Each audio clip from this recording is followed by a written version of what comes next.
Halo teman-teman, selamat siang. Ketemu lagi dengan aku, orang apak, orang kepenak. Hari ini saya mau ngambil SIM mobil. Kemarin udah ujian, alhamdulillah udah lulus ya. Sekarang mau ngambil SIM. Ini juga udah udah beberapa hari belum sempat ngambil. Kemarin aku ujian pas tanggal 1 ya. Tanggal 1 Februari ujian, terus langsung lolos terus besoknya boleh diambil ya. Berhubung suami saya sibuk jadi belum sempet tak ambil. Ini ceritanya mau ngambil ya. Suamiku ini masih malu-malu ya kalau mau masuk vlog, jadi katanya jangan difotoin aku gitu. Ya wis, nggak ada foto. Oke, saksikan terus video aku ya. Nantikan terus keseruannya ngambil SIM.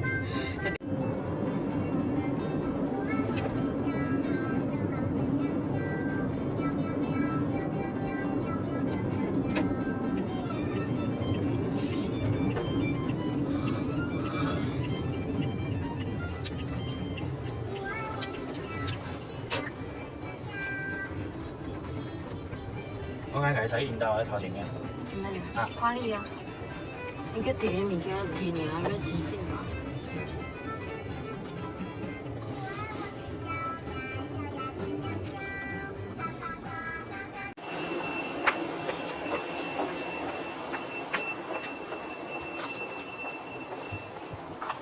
嗨，我要來照照了。你拿那个，你在玩在录影吗？不是嘞，我在床录啊。我要放那個 YouTube 啊。很丑哎。沒有啦。我那个有。下面那邊。对。我同你一個先啊。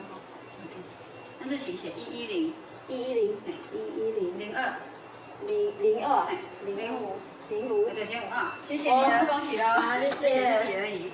好，大家好，恭喜哦，好，拜拜。拜拜。可以咯. Teman-teman, aku udah sampai rumah. Tadi habis ngambil SIM ya. Dan ini SIM-nya. Senang banget lah, udah bisa lolos ujian, terus besoknya bisa ngambil SIM. Berhubung suamiku sibuk, jadi baru bisa ngambil lah ya. Terus ujian di sini kan nggak mudah ibaratnya, walaupun kita udah sekolah kan kursus dulu itu diwajibkan. Kalau itu kan kursus ya, kursus juga itu bayar loh, bukan cuman kursus itu maksudnya gratis, itu enggak, kita bayar. Terus kalau nggak lolos kita juga bayar lagi, dan benar-benar penuh perjuangan. Soalnya aku pertama itu ujian komputer itu nggak lulus ya, ujian komputer itu nggak lulus.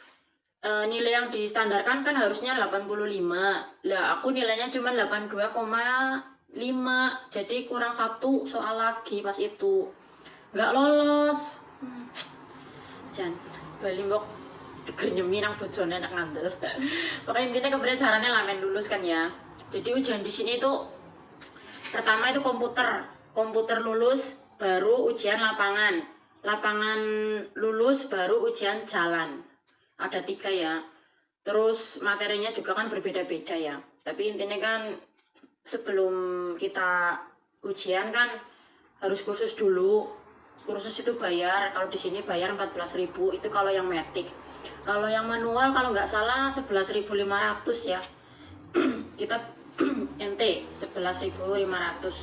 Berarti bukan itu yang manual ding. Kalau saya bayar yang metik 14.000 sih berapa uang Indo ya, hampir berapa ya, 5 apa 6 juta kalau nggak salah ya. Terus ujian komputer ya, kita dikasih bukunya tapi kan tulisannya itu Mandarin.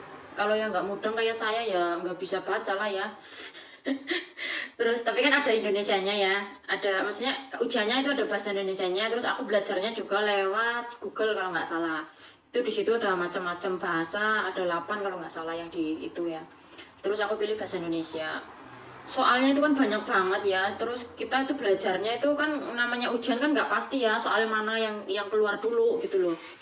Terus kayak pertama aku kan nggak lulus ya, kurang 1 nomor. Terus selisih 2 mingguan lagi kalau nggak salah kan ujian lagi. Makanya kemarin itu aku nggak aktif YouTube-nya, fokus sama belajar, takutnya nggak lulus lagi, kan kasihan yang bayar. yang bayar itu kan suamiku ya, mau nyolong baca urung. Melasi lah, boleh duit bayar larang-larang orang lulus kan ketone melasi mau iya lah. Jadi pas itu fokus ujian sampai awan bengi itu belajar sampai mumet sirahe, mumet bukan lulus maning. Tapi misalnya wong usaha kan nggak pernah mengkhianati hasil ya. Dan alhamdulillah itu dapat nilai 100 dan memuaskan banget mbok. Wis lega, satu rintangan udah terlintasi lah ya ibaratnya. Terus ujian komputer lulus, langsung ujian lapangan. Lah materi ujian lapangan itu kan ya, pertama kita harus ngapalin, maksudnya ngapalin apa gimana ya? Iya bener, ngapalin kayak pertama mau buka pintu kita tengok kanan kiri dulu, terus buka pintunya juga nggak boleh lebar-lebar ya, nanti dikurangi nilainya. Terus habis itu masuk kan ya, terus masuk pertama ya apa ya namanya, benerin kursi dulu, saya jencoi. Habis itu bantal terus apa ya, kaca yang di tengah itu yang buat nengok belakang itu ya, itu harus ngomong. Kalau nggak ngomong dikurangi nilainya juga loh.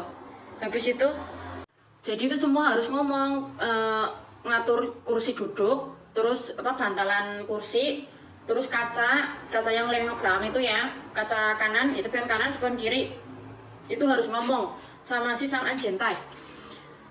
Iya harus aku belakang. Habis itu kita bukan starter, kita nyalain dulu kuncinya ya, kan nyala kan ya. Iya panjenca, kita juga harus ngomong kayak yolang chong lah, terus yenjingku tanjang itu harus ngomong kayak maksudnya apa sih namanya ya, bensin normal, terus mesinnya normal, apa suhunya normal, terus pokoknya harus ngomong satu-satu lah. Kalau nggak ngomong ya itu dikurangi nilainya ya. Habis itu pokoknya apa sih namanya, padang wajah bidang itu apa namanya, kecepatan apa sih yang PRND kalau nggak salah apa ya. Apa sih namanya itu kalau metik itu juga harus ngomong. Terus habis itu kita nyalain mesinnya, terus kita tengok kita tengok dulu, tengok depan ke belakang, itu yang kanan, yang kiri juga kiri depan belakang. Terus yo cong itu baru jalan. Udah ya, itu yang pertama. Terus materinya gitu tajulugu, itu parkir yang mundur ya, satu. Yang kedua itu parkir pinggir jalan, dua. Terus yang ketiga itu es desain itu apa ya, belokan yang kayak bentuk es kayak gini loh ya, kita harus masuk, nanti kita keluar lagi, keluarnya mundur gitu. Itu nggak boleh apa yang nginjek garis ya. Kalau nginjek garis itu bunyi kita disuruh turun loh, besok suruh kesini lagi, itu artinya nggak lolos gitu. Lah alhamdulillah aku pas itu yang namanya grogi ya, selain grogi ya takut nggak lulus, takut menyak garis. Habis itu tapi ya alhamdulillah ya, pelan-pelan lah kata suamiku ya, yang penting kamu jangan sampai nginjek gas. Soalnya nginjek gas kan jelas berandrang istilahnya gitu ya, cepet kayak gitulah ya. Jadi nggak boleh nggak boleh menyak gas, nggak boleh nginjek gas. Ya kalau kira-kira perjalanannya, maksudnya apa sih namanya? Aku sih pas itu cuman nggak nginjek gas, juga nggak nginjek rem. Jadi mobil kan jalan sendiri, namanya mobil metik ya. Terus kayak itu kan pas sekolah kita kan diajarin maksudnya kalau nyampe sini ini belok kiri, belok kanan gitu, ini berapa putaran gitu kan diajarin. Itu kita sendiri harus nginget. Lah alhamdulillah pelatihku juga walaupun orang tua tapi sabar, walaupun cerewet juga kan ya. Tapi ya karena yang itu yang bikin kita semangat belajar, terus yang bikin itu juga nyantel lah gitu lah. Pelatihku itu walaupun orangnya udah tua itu cerewet juga, pokoknya dia juga nggak mungkin menyarankan kita itu nggak lulus ya, harusnya kan lulus ya. Makanya pokoknya sebisa mungkin itu kita belajar lah. Habis itu tadi habis materi SSN itu ya, belokannya S itu terus lurus itu jalannya ya mepet banget, jadi ngepras mobil gitu loh ya. Jadi kalau kita nginjek ya sama itu bunyi langsung diturun. Ada temanku yang sebelum aku ya, cowok orang Taiwan, dilihat sih kayak grogi gitu ya dia orangnya ya. Jadi terus itu aku sama temanku juga bilang dia hebat ya, maksudnya belokan kiri itu ya kayak nggak ada kendala gitu ya maksudnya ya. Jadi normal-normal aja. Giliran mau keluar, roda yang kiri depan itu injek garis, jadi ya bunyi langsung dia disuruh turun. Besok kesini lagi, nggak lolos kan melasi ya. Nah habis garis lurus itu kita tanjakan. Di tanjakan itu kita juga harus ngapain? Pertama nanjak kan ya, nanjak itu lampunya harus nyala, yang kedua harus nyampe kan di situ ada lampu satu, ada 8 kalau nggak salah. Kita harus berhenti pas lampu yang kedua kan nyala. Kalau lewat lampu itu juga bunyi. Lah itu kita langsung saja terus rem tangan kita tarik, terus nyalain rating kanan, lihat kanan depan belakang, kiri kanan depan belakang, terus fangso saja itu masih apa sih fangso saja, apa sih bahasa Indonesia nya kayak rem tangan, lepas rem tangan, terus kita belok kanan ya, tempat ujianku itu kayak gitu. Terus habis tanjakan kan turunan itu ya, di situ juga ada kayak rambu-rambu rel kereta api, jadi kita harus dingkan, apa sih namanya itu, dingkan kalau nggak salah ya, berarti berhenti, kita lihat, itu kita juga harus noleh loh, kalau nggak noleh dikurangi nilainya. Jadi rambu-rambu rel kereta api kita harus berhenti, lampu merah berhenti, jembatan, maksudnya jembatanan lah ya istilahnya, tapi bentuknya kayak jembatan. Lah itu apa sih namanya, penyeberangan, kita juga harus berhenti. Pokoknya kalau habis berhenti habis lampu merah itu kita harus tengok. Kalau nggak tengok itu dikurangi nilainya loh. Gitu. Udah, kalau habis itu udah kita turun. Itu kalau nggak bunyi, kalau nggak intinya kalau alarmnya nggak bunyi berarti kita kan nggak nginjek ya. Terus berarti itu lolos. Makanya normal makanya cencang. Lolos lah, alhamdulillah aku lolos teman-teman. Senangnya rintangan kedua sudah terlewati. Nah kita lanjut ujian yang ketiga. Ujian ketiga itu ujian jalan. Jadi kita menyetir di jalan, di sampingnya itu penilainya. Nah kita beda ya namanya penilai sama pelatih ya. Waktu sama pelatih kan bisa ngobrol, bisa ngapa, maksudnya diajarin kan lah ya. Lah pas ujian apa? Menang dong soalnya dia kan tuh penilai ya.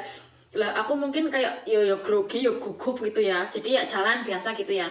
Cuman kan aku biasanya kalau sama pelatih kan jalan deket jembatan, terus ini mau ngapain gitu kan, biasanya kan nanya kalau sama pelatihnya ya. Lah kalau itu kan ini mau ngapain, aku cuma ngomong sendiri, dia ngejawab, lupa kalau dia itu bukan pelatih gitu loh, dia itu penilai. Jadi pas lu pentingco, pas parkir di pinggir jalan kita juga harus ngomong lu pentingco gitu. Lah terus ya tengok kanan kiri biasa. Terus jarak parkir sama jarak pinggir jalan itu nggak boleh melebihi 60 cm kalau nggak salah. Jadi diukur, kita pas parkir itu diukur jarak mobil sama pinggir jalan itu berapa meter gitu loh. Kalau melebihi itu ya gagal gitu loh. Makanya jangan habis parkir. Oh ya, kalau kita lihat yang di jalan itu ya, kalau injek garis yang di jalan itu pun nggak lolos loh. Makanya gitu harus punya feeling kita sendiri gitu loh maksudnya. Jadi kalau mau belok kira-kira nggak nginjek itu gimana, kita kan ya sebelum udah tahu dari pelatih kan ya, udah ngomong lah ya. Jadi kita ancang-ancang sendiri lah ya. Udah parkir pinggir jalan, terus pindah jalur. Kita pindah jalur itu harus pindah jalur juga kita harus ngomong. Jadi ngomong apa sih namanya, penhuan setah, kita harus ngomong. Jadi ngomong sama gerakin. Pelatihnya di samping kita itu diem, maksudnya namanya pelatih, penilainya itu diem kan ya. Udah penhuan setah, terus udah kan ya, udah pindah jalur, udah terus kita juga pindah lagi ke jalur yang semula. Terus yang ngomong lagi penhuan setah yang ngomong lagi pindah jalur gitu, ngomong. Nah barang itu terus setiap persimpangan jalan kita juga harus nengok. Kayak pas itu kan jalannya ada 5 arah kalau nggak salah ya. Jadi pas itu aku lihat kanan terus jadi setiap arah jalan itu kita nengok. Kalau nggak nengok juga kan dikurangi nilainya. Terus lampu merah kan udah harus berhenti lah ya. Terus kalau sebelum belok 30 cm 30 meter ya, 30 meter sampai kong sesuatu usaha. Iya bener kayaknya 30 meter loh. 30 meter itu harus nyalain rating ya. Kalau nggak nyalain itu di oven loh. Tahu mas. Udah terus kita turun juga ada langkah-langkahnya. Jadi turun apa ya, giginya kita taruh di parkir, langsung terus rem tangan ditarik, terus sisaan jentai sabuk pengamannya dilepas, injin siho itu matikan mesin, buka pintunya pun harus hati-hati, takutnya kamu langsung buka itu nggak boleh. Jadi kita buka tangan kiri megang pegangannya ya, tangan yang ini tangan kanan megang yang buat buka itu loh. Jadi gini barang apa ya, kepalanya harus nengok ke belakang dulu, terus bukanya itu nggak boleh 15 cm, lebih dari 15 cm itu loh, jadi sekitaran segini kan, segini harus nengok ke belakang dulu, terus ke depan ya, terus baru boleh keluar. Itu perjalananku bikin SIM, ujian SIM ya teman-teman. Jangan bener-bener penuh perjuangan. Tapi alhamdulillah udah bisa lolos ya. Sekarang kalau kemana-mana itu udah ayem, udah punya SIM. Selain dulu waktu nggak punya SIM juga ya bawa gerobak sendiri, cuman kan namanya suami cerewet ya. Ya namanya itu demi kebaikan kita lah ya, takutnya kita itu kenapa-napa di jalan. Ya di jalur jangan lah ya, terus dendanya juga kan mahal kalau kita nggak punya SIM gitu. Makanya mertuaku sama suamiku tuh apa sih jenanya, perintahin terus, nyuruh terus bikin SIM lah. Kalau udah punya SIM kan udah ayem ya, alhamdulillah udah lolos, seneng banget. Sekarang kan mau Imlek, jadi mungkin habis Imlek baru lanjut bikin SIM motor. Jadi biar dua-duanya itu kita udah punya kan, udah ayem ya kalau mau kemana-mana. Walaupun rumahku ini kan ya kota, bukan kota banget. Jadi kalau lihat polisi itu walaupun lihat ya nggak ngapa-ngapain, cuma namanya takut ya. Kalau kita punya SIM kan ya udah anteng ibaratnya kan ya. Ya segitu dulu video dari aku ya teman-teman, semoga bermanfaat. Terima kasih yang telah menyaksikan. Jangan lupa like, comment, subscribe, dan bagikan ke media sosial kalian masing-masing. Terima kasih. Assalamualaikum. Bye-bye.